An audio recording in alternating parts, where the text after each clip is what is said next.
Thanks for watching CHQRN News. I'm Diane Woodley. Tonight's top story is an unsettling one and leads us to ask the question, what happened to the mimes? This ongoing investigation continues to baffle experts, and for more on this story, we turn now to our in-field correspondent, Leanne Donahue. Leanne? It wasn't long ago that mimes were seen frequently in everyday life. The striped shirts, painted faces, and white gloves were hard to miss.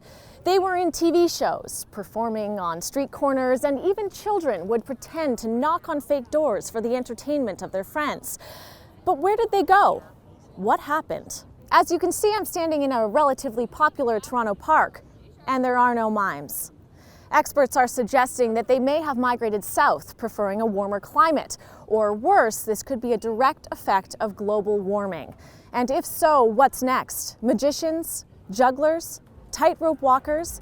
These are the tough questions we're asking, Diane, and there's still so much that we don't know. Thanks for that initial report, Leanne.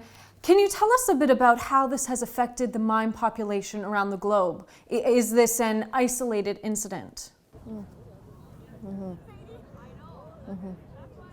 Yeah, unfortunately, it's not, Diane. Data coming in from Paris, the mime epicenter, is showing an overall downward trend, with a 30% decrease of people stuck in invisible boxes and virtually no one playing fake tug-of-war. However, I'd like to mention at this point, we are still seeing reports of dads behind couches pretending to walk downstairs.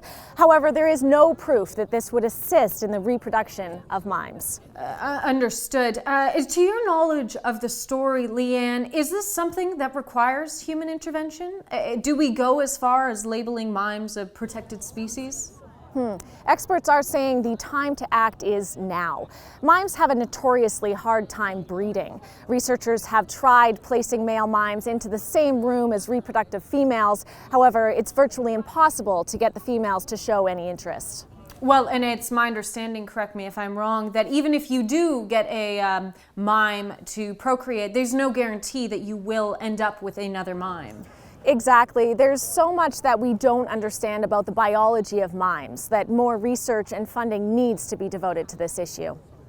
Well, thank you for that in-depth look, Leanne, on such a pressing issue. We'll have more on this story as it develops. Thanks, Diane. Up next, in the precedent-setting Supreme Court case, one murder hornet is tried for a double homicide. We'll have more on that after the break. God, this job does not get any easier. It's just so tragic. There's a mime. Excuse me?